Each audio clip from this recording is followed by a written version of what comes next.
Hi guys, welcome to the Watch Hobbyist channel. So today I've got for you the Rolex Explorer. The Rolex Explorer has been around since the 1950s. It's a watch that often gets overlooked, but it's actually one of my favourite watches in current production, and has been for a long time.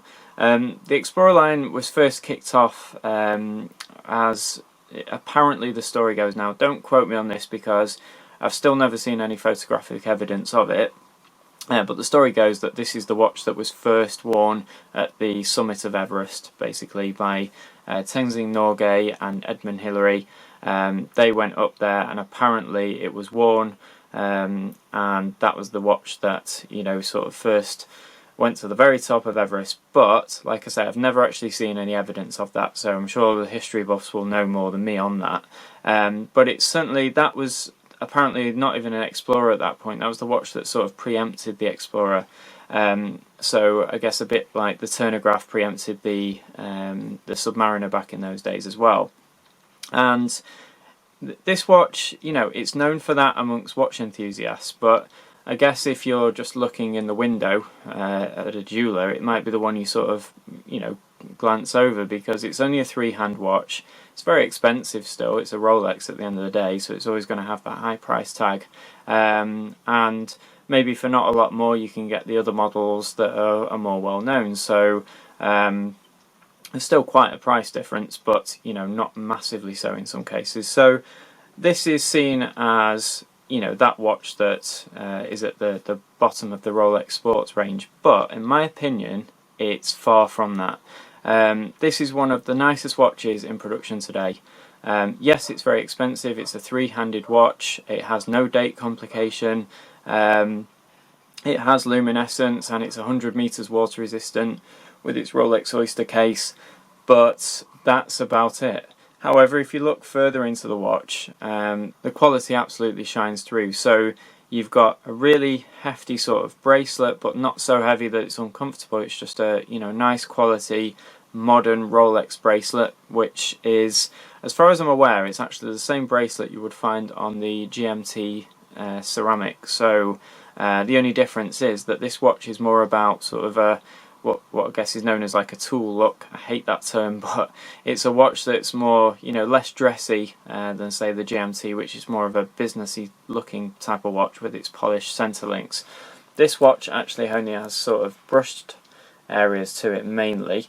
You do have polished sides and a polished crown and sort of polished sides to the bracelet, but the bracelet itself is totally brushed, as I say, and this clasp, as far as I'm aware, is the same one as the GMT2, but actually just again brushed and satin finished, so no polish to it. Now you may be wondering why I've got the watch here and it's all stickered up, and the reason for that is that I got it at a sort of nicer price than retail, and then in the past couple of days something has come along that I might be purchasing, and if I do, this would unfortunately need to go. And the reason I say unfortunately is because I do really want to keep this watch. It's a fantastic thing to own. Now, you know, I've got the ceramic sea dweller, you've seen that. So whether those two could sit alongside each other, I'm not too sure anyway. But, you know, I mean, what I'm getting at there is that they're both steel, they both have a black dial, and they're both sort of, you know, pretty iconic in their own rights. But, you know, that's a decision I'll make. But that's why the watch is, as you see it now, with all its stickers. You'll also notice it has a green tag here, which some of you may know and some of you may not. But last year, actually, 2015, Rolex started offering a 5-year warranty with their watches. So rather than a 2-year warranty, which was standard up until that point, it's now a 5-year. And to signify that, and the way you know whether it's a 5-year watch or not, is it should have a green tag, which you see here. It's a superlative certified and all that rubbish.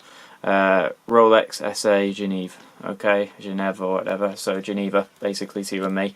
And that's how you know if it's got a 5-year warranty, so just a bit of a top tip there type of thing. You'll see when you buy a new Rolex, actually you have sort of various aspects to it, and one of those things that you will see, hopefully if I focus here, is you get a little barcode sticker on the side, and you get stickers all over, including these sort of red tabs, things like that. So if you're buying a brand new Rolex Explorer and you don't see these things, then alarm bell should ring, because the stickers are absolutely perfect to the case. You know, they're designed just for this model, and they fit like an absolute glove. The watch itself is powered by the standard sort of Rolex Affair movement, but when I call it that, it's such a good set of movements that Rolex have. They're known by watchmakers to be very easily serviceable. I've never heard of a Rolex or even a non-certified Rolex watchmaker that's worked on a Rolex. I've never heard them complain about them. They apparently have large screws to work with, and I know from my own experience that I've never had a problem with a Rolex movement.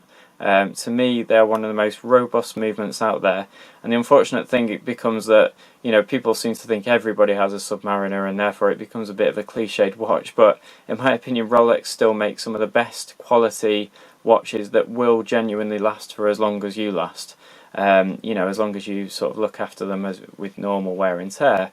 They are very tough and they are very durable, and they're always a Rolex and they always look smart. So back to the Explorer itself anyway, you have this 369 dial. Okay, so that sort of harks back to the original Rolex Explorers of the 50s, which had sort of a Arabic numerals at 3, 6 and 9.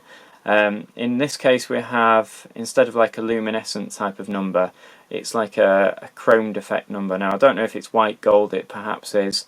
You would hope that they at least put a bit of white gold in there, but I'm not sure. It could just be sort of rhodium, which would, you know, then be applied to sort of the hands and the batons as well.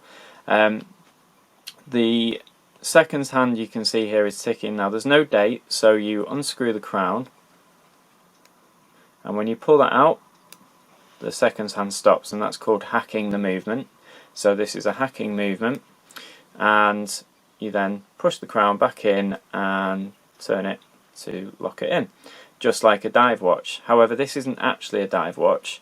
This is actually 100 meters water resistant, so, you know, not as water resistant as say a 200 or 300 meter water resistant watch, obviously in terms of numbers, but I'm sure more than water resistant enough for most people out there. I know for me it's absolutely fine. And it does have luminescence, so we've got the all the batons, we have the triangle as well.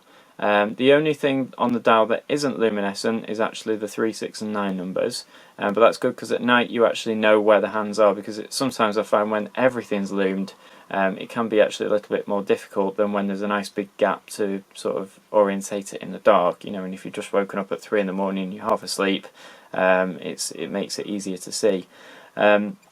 I really love the sort of lugs of this watch. I really like the design of everything there and how sort of sleek the case looks. It's more like a tonneau type of case, where a little bit like the Daytona, where it has nice curvature to it rather than just a standard flat case like a lot of the Rolex have. You know, this does actually have some curve to it, which is really nice. It's nicely styled. The hour hand is ever so slightly small in my opinion, but I've never had a problem reading a Rolex Explorer hand.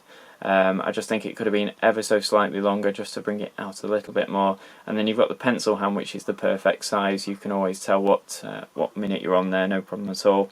Very thin watch, so if you're looking for something that's sort of tough and durable, but also will work with sort of a business type affair, you know, under your shirt cuff, that type of thing, there's not many watches that will be as good as this. Slightly protruding crystal, so not a huge amount, maybe, I don't know, maybe a couple of millimeters at the very most it protrudes from the bezel, but that's good because it's a polished bezel. Sorry, I forgot when I was talking about the polished areas. It does have a polished bezel, obviously, and the crystal actually protrudes above it, so just protects the bezel. Now, you can obviously chip a crystal, a sapphire crystal like this, but for me personally, I've never chipped a crystal, but I have scratched bezels, and for that, therefore, I always prefer a crystal, sorry, that protrudes above the bezel. For me, that's a real bonus. The watch is very, very accurate. and you know most Rolex straight out of the factory are. They're classed as chronometers, so you'll always get -4 to +6 seconds per day. But I generally find that they tend to not market it, but you tend to get well under 2 seconds a day on most Rolex. They're always very accurate. Where other brands will actually market that they have got the chronometer certifications, even you know they've surpassed those. Rolex don't really need to market it because they always just seem to manage it anyhow. I'm sure their manufacturing process is very spot on, and that's for the most part I guess all I need to talk about. There is one more thing that, like I said before, this clasp is the same as the GMT. So if you go buy a Rolex GMT, it's a 116710 sort of range. They also have gold models and everything. The clasp is also like this. Now this is smaller than, say, the ceramic Sea Dweller. The Sea Dweller has a much larger clasp. This is much smaller, but still has the inner sort of part for your wrist, so it's very comfortable. And instead of being polished, like I've said before, this is all satin, but it still has the Easy Link bracelet, Easy Link clasp, sorry. So if I flick out this first section here, and then we pull this up, now this, just like the Sea Dweller, has the sort of, I don't know if you can see it there, it's like a hinged section to the clasp. So when you push it in, it just nicely clicks back in. And then if we pull that up again, you can actually see here that there's an Easy Link extension. So if I do that, now it sounds like you're going to break it because you have to push it so hard, but quality of this watch, there's no way that's ever going to cause a problem. So that's at its tightest setting now of the clasp. And then say you have a sort of hot, sweaty day, or your wrist expands for whatever reason. So all you do is you click it out, and you've now gained basically that length of clasp there, that length of a sort of link there. So it's about ½ centimetre, something like that. And it just allows you, if if your wrist expands, if you're sort of doing sports, or if it's a really hot day or that type of thing, it allows you to just adjust the watch very, very quickly, and make it more comfortable on the wrist basically. So as I say, the watch is a 39mm case. It has a 48-hour power reserve on the movement, which is an automatic and manual wind movement. So if you want to top it up, you can just wind it. It's very buttery smooth when you do wind it. You've got luminescence, you've got 100 meters water resistance with the case, and obviously when the crown is screwed in. Black dial, which is like a matte finish rather than a sapphire, so a gloss, so it's very non-reflective and perfect on a sunny day. You can see here we have lots of light going on. Now it does reflect on the crystal, but there is definitely some kind of anti-reflective coating inside, I would say, because it doesn't reflect as badly as I've seen on various other watches. And the matte dial will definitely help with that. It's very similar to the Sea Dweller in that respect, rather than something like a Submariner, which currently those models have sort of a more glossy dial. And that's, I think, all that's to be said with the Explorer. A fantastic watch, one not to be overlooked, but one that often is, and certainly something that is well worth a try on if you're in the market for sort of a three-hand watch from one of the main brands. Don't overlook the Explorer, in my opinion, because I don't think you could ever be disappointed purchasing something like this. So I hope that's given you some insight into the Explorer model. Please make sure you leave a comment on the video if you've got any questions regarding it, anything like that. I'm happy to sort of always look at the comments and try and answer things. If you've got your own opinions, please give me a thumbs up if you like the video, and most of all, make sure you subscribe, because I will be bringing you some news soon on my Instagram account, and also an upcoming trip to Basel, so you'll be alerted to anything that I bring on the channel with that. Thanks, and I'll see you again soon.